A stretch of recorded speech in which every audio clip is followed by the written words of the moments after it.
नमस्कार श्रोते हो, मी अर्चना रवींद्र शिर्के माऊली कथाकथनमध्ये तुमचं पुन्हा एकदा स्वागत करते. आपण ऐकत आहोत राधा. लेखक समर. राधा दिसामासानी वाढू लागली. 3-4 वर्षांची होताच ती कीर्तिदेवींच्या कामात लुडबुड करू लागली. जणू ती गोपिका होण्यासाठीच जन्माला आली होती. दूध, लोणी आणि ताक तिला प्रचंड आवडतं. अगदी दूध काढण्यापासून ते ताक कसं बनवलं जातं हे जाणून घेण्यासाठी राधेची रुची होती. तिची बुद्धीही इतर मुलामुलींपेक्षा तल्लख होती. तिला प्रत्येक गोष्ट जाणून घेण्याची उत्सुकता असे. माता पित्याच्या मुखातून एखादा नवा शब्द ऐकला की लगेच त्याचा अर्थ जाणून घेण्यासाठी ती प्रश्न विचारत असे. निजण्यापूर्वी आजोबांकडून नवीन कथा ऐकणं राधेला सर्वाधिक आवडत असे. याच माध्यमातून तिला अनेक ऐतिहासिक आणि दैवी कथा ऐकता आल्या. एकीकडे जगाला जाणून घेण्याची वृत्ती आणि दुसरीकडे इतिहासाचं ज्ञान मिळाल्याने राधा भविष्यात वैचारिक चर्चेत सहभागी होण्यासाठी नकळतपणे तयार होऊ लागली. ती 5 वर्षांची झाली तेव्हा व्रजभूमीवर एक अभूतपूर्व संकट कोसळलं होतं. त्या संकटाचे काळे नभ व्रजभूमीवर गेली 8 वर्ष घोंगावत होतंच. पण त्यातून संकटांचा वर्षाव होईल असं कुणालाही वाटलं नव्हतं. ही संकटांची शृंखला कंस नावाच्या राजामुळे सुरू झाली होती. वस्तुतः ज्या राजाला प्रतिपालक म्हटलं जातं त्याच राजामुळे प्रजेला त्रास होणं हे अस्वाभाविक होतं. मृत्यूला घाबरलेला राजा स्वतःचं पद वाचवण्यासाठी कोणत्याही थराला जाऊ शकतो याची व्रजवासियांना प्रचिती आली. जवळपास 8 वर्षांपूर्वी घडलेली एक घटना कंसाच्या भीतीला कारणीभूत होती. गर्गमुनींच्या सल्ल्यानुसार देवकीचा विवाह वसुदेव यांच्याशी लावण्यात आला. देवकी ही मथुरा नरेश उग्रसेन यांची पुतणी. उग्रसेनाचा पुत्र कंस या नात्याने देवकी ही कंसाची बहीण होती. वसुदेव स्यमंत पंचक नावाच्या क्षेत्राचे राजा होते. तिथे त्यांनी अश्वमेध यज्ञही केला होता. पण तो प्रांत मथुरेच्या तुलनेत अतिशय लहान होता. वसुदेव आणि गोकुळचे ग्रामप्रमुख नंद हे चुलत भाऊ होते. वसुदेवांचा विवाह देवकीशी होणार आहे हे कळताच यादव मंडळी विवाहस्थळी पोहोचली. खूप मोठा सोहळा संपन्न झाला. कंसाने स्वतः त्या सोहळ्याचं नियोजन केलं होतं. विवाह झाल्यावर एक अनपेक्षित घटना घडली आणि मथुरेतील अक्षरशः प्रत्येक व्यक्तीचं जीवनच बदललं. विवाह झाल्यावर आकाशवाणी झाली. तो आवाज कुणाचा होता, तो कुठून आला हे कुणालाही समजलं नाही. सर्वांना ऐकू येईल अशा मोठ्या आवाजात कुणीतरी म्हटलं, मूर्ख कंसा, घोड्यांचा लगाम हातात घेऊन तू ज्या रथात बसला आहेस त्याच देवकीचा 8वा पुत्र तुझा वध करेल. तुला हे भविष्य ठाऊक नाही. ही 2 वाक्य ऐकताच कंसाच्या मनात कली शिरला. त्याने कशाचाही विचार न करता खड्ग हातात घेतलं आणि देवकीचा शिरच्छेद करण्यासाठी तो उद्युक्त झाला. मात्र वासुदेवांनी देवकी समोर येत दयेची भिक्षा मागितली. हात जोडत ते कंसाला म्हणाले, तुम्ही अतिशय कीर्तिवान आणि सामर्थ्यवान कुळात जन्म घेतला आहे. तुम्ही स्वतः अनेक योद्ध्यांचा पराभव करून कीर्ती प्राप्त केलेली आहे. एक आकाशवाणी ऐकून बहिणीची हत्या करणे तुम्हाला योग्य वाटतं का? तुम्ही दया दाखवून तुमच्या बहिणीला जाऊ द्यायला हवं. हिच्या पोटी जन्म घेणारा लहानसा बालक तुमची हत्या कशी करू शकेल? कृपया तुम्ही देवकीची हत्या करू नये. तरीही कंसाने वसुदेवांची विनंती मान्य केली नाही. तो देवकीवर प्रहार करणार तेवढ्यात वसुदेव म्हणाले, मी पुत्र होताच तो तुम्हाला आणून देईन. मात्र तुम्ही देवकीला मारू नका. हे एका क्षत्रिय यादवाचं वचन आहे. सर्वांसमक्ष दिलेलं ते वचन ऐकून कंसाने देवकीला सोडलं. त्याच्या मुखातून एक शब्दही फुटला नाही. कंसाचा चेहरा मृत्यूच्या विचारानेच घामेघाम झाला होता.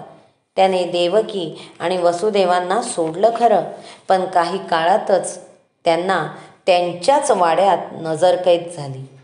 देवकीला पहिला पुत्र झाला तेव्हा वचनानुसार वसुदेव त्याला कंसाकडे घेऊन आला. वस्तुतः तो नवजात पुत्र कंसाचा भाचा होता.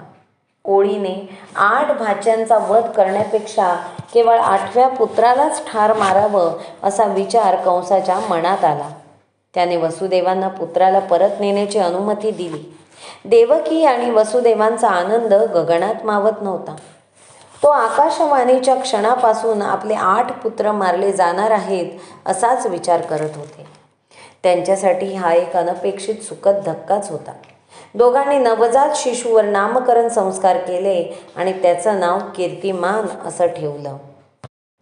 त्या कीर्तिमानाचं दुर्दैव म्हणजे कंसाच्या मनात अधिक भीती निर्माण करण्यासाठी नारद मुनी कंसाला भेटायला आले. आकाशवाणीत 8व्या पुत्राचा उल्लेख आहे, मात्र 8वा पुत्र हा चढत्या क्रमाने धरावा की उतरत्या क्रमाने धरावा याबाबत काहीच भाष्य केलं नाही. असं सांगून नारद मुनींनी कंसाच्या मनातील संशय आणि भीती अजूनच वाढवली. नारद मुनींनी कंसाला हे का सांगितलं हे नारद मुनींनाच ठाऊक. कारण कालांतराने देवकीचा 8वा पुत्र कृष्ण यानेच कंसाचा वध केला. जो क्रम सामान्यतः गृहीत धरला जातो त्या चढत्या क्रमानुसारच कृष्ण हा 8वा पुत्र होता. नारद मुनींच्या विधानामुळे कंसाने कीर्तिमानाला ठार मारलंच, शिवाय देवकी आणि वसुदेवांना अक्षरशः तुरुंगात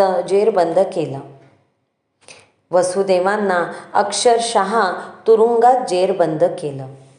देवकीला पुत्र होताच तो त्या मुलाचा वध करत असे. कंसाचं हे दुष्कृत्य पाहून त्याचे पिता उग्रसेन त्याच्याविरुद्ध युद्ध करण्यास प्रवृत्त झाले. धृतराष्ट्राने दुर्योधनाच्या पापांकडे दुर्लक्ष केलं तसं उग्रसेनांनी केलं नाही. परिणामतः पिता-पुत्रामध्येच युद्ध झालं. पण दुर्दैवाने कंस विजयी झाला. कंसाने स्वतःच्या पित्यालाही कैद केलं. देवकीचा 7वा गर्भ जन्माला आलाच नाही. त्याच दरम्यान गोकुळात राहणाऱ्या वसुदेवांच्या दुसऱ्या पत्नीला पुत्ररत्न झालं. तिचं नाव रोहिणी. देवकीचाच गर्भ रोहिणीकडे गेला आणि तिच्या पोटी बलरामाचा जन्म झाला असं पुढे म्हटलं जाऊ लागलं. देवकीचा 8वा पुत्र कंसाचा वध करेल या आकाशवाणीवर देवकी आणि वसुदेवांचाही विश्वास होता. त्यामुळे काहीही करून पापी कंसाचा वध करण्याची क्षमता असलेल्या 8व्या मुलाला वाचवण्यासाठी वसुदेवांनी एक धाडसी योजना आखली. श्रीकृष्णाचा जन्म होताच ते कृष्णाला घेऊन आपल्या चुलत भावाकडे निघाले. नंदाची पत्नी यशोदा हिलाही अपत्यप्राप्ती होणार असल्याची वार्ता त्यांना आधीच मिळालेली होती. आपल्या 8व्या पुत्राला नंदाकडे सुरक्षित ठेवून त्यांच्या नवजात कन्येला सोबत न्यावं असा वसुदेवांचा विचार होता. नंदांनीही वसुदेवांना होकार दिला आणि त्यांच्या नवजात कन्येला वसुदेवांकडे सोपवलं. प्रसूती वेदनेमुळे देवकीला ग्लानी आली होती. आपल्याला पुत्र झाला आहे की कन्या हे ती पाहू शकली नव्हती. काही काळाने तिला जाग आली.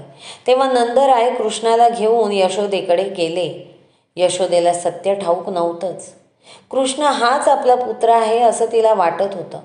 या प्रकारे राधेचं भविष्य आणि राधेचं प्रारब्ध, राधेचा प्राण आणि राधेचं सर्वस्व गोकुळात आलं. तिकडे मथुरेत बसून कंस मानवी इतिहासातील सर्वात निर्दयी आणि क्रूर योजना आखत होता.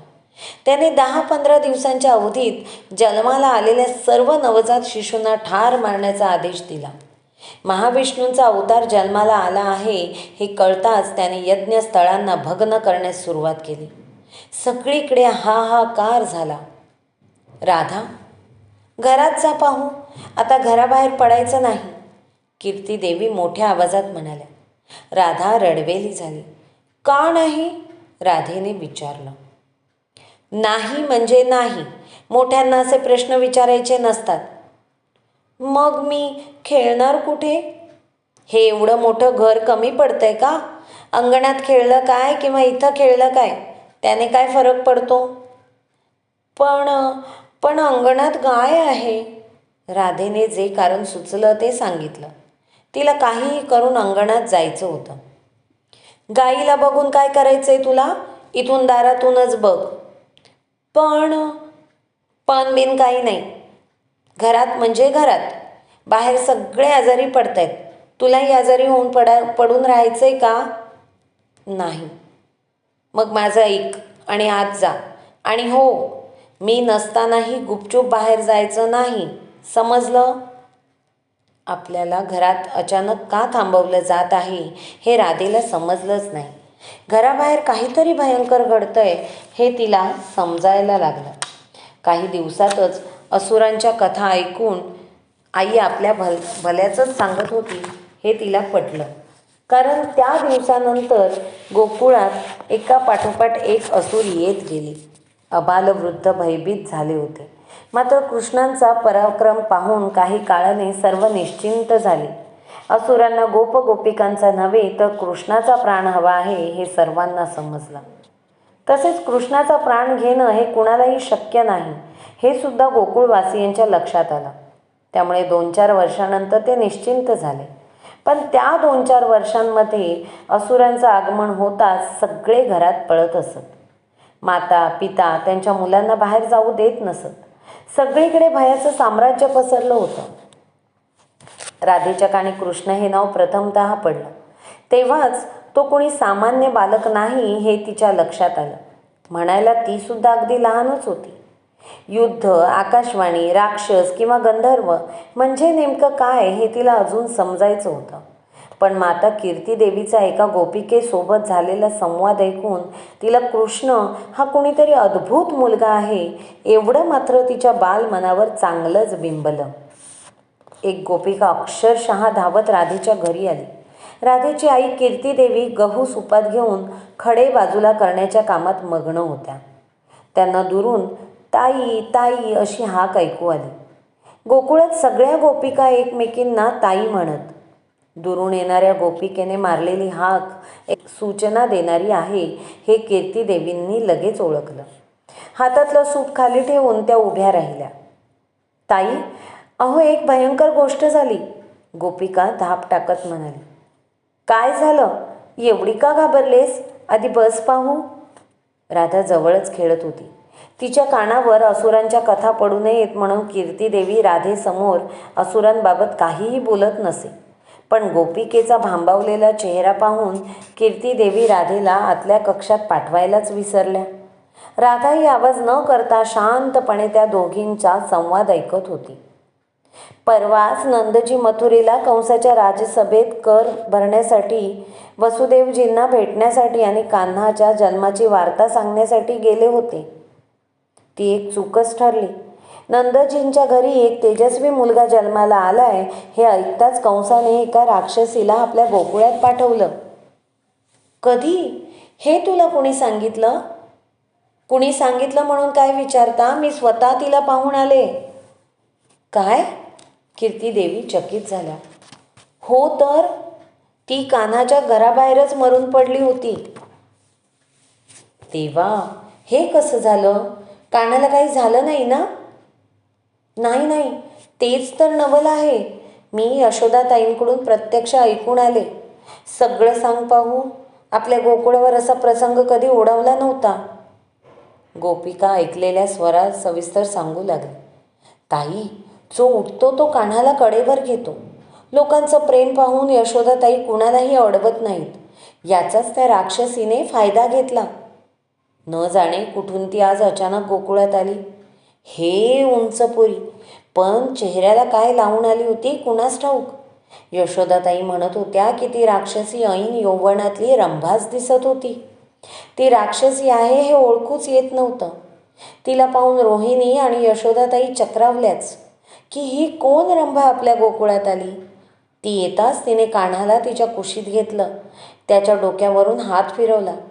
कुणी काही बोलणार तेवढ्यात त्या राक्षसीने कान्हाला स्तनपान द्यायचा प्रयत्न केला. अगो, हा काय प्रकार? नाहीतर काय, तिचं स्तन विषाने माखलेलं होतं. मग कान्हा वाचला कसा? तेच कुणालाही समजत नाही.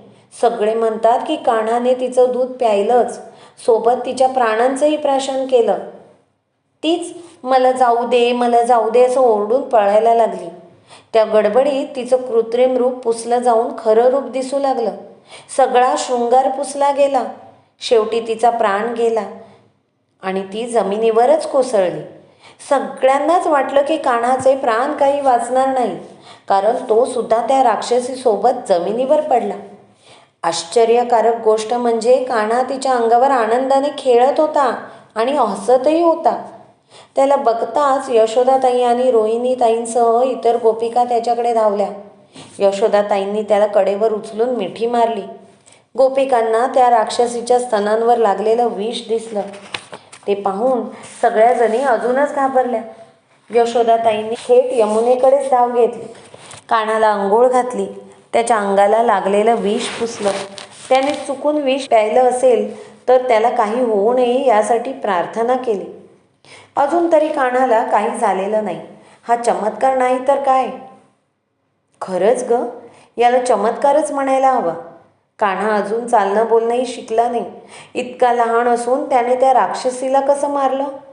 कुणी काहीच पाहिलं नाही.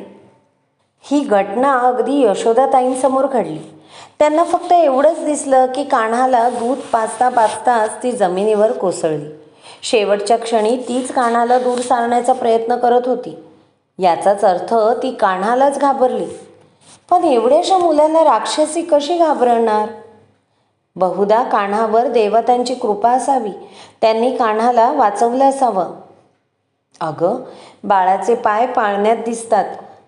उद्या हा कान्हा कुणी पराक्रमी योद्धा झाला तर ही कथा आपण आवर्जून सगळ्यांना सांगू, कीर्तीदेवी म्हणाल्या. काल्पनिक कथा ऐकून निजणारी राधा काल्पनिक कथेहून रोमांचक घटना ऐकून थक्क झाली होती. एक आपल्याहून लहान मुलगा गोकुळात आहे आणि त्याने एका भयंकर राक्षसीला हरवलं. या दोन गोष्टीच तिच्या लक्षात आल्या. मात्र कृष्णाबाबत मनात कुतूहल निर्माण करण्यासाठी त्या पुरेशा होत्या. मला यशोदाताईंकडे जायलाच हवं. तू राधेकडे लक्ष देशील का? मी थोड्या वेळातच आलेच.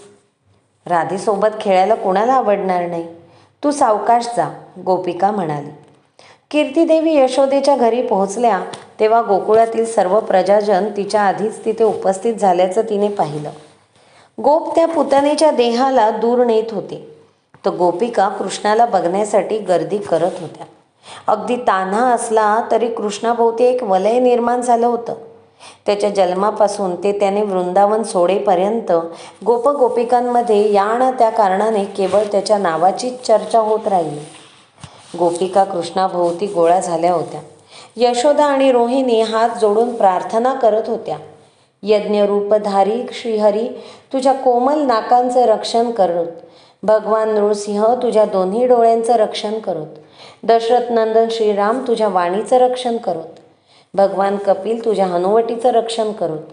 आणि दत्तात्रेय, तुझ्या छातीचं रक्षण करोत. भगवान ऋषभ, तुझ्या दोन्ही खांद्यांचं रक्षण करोत.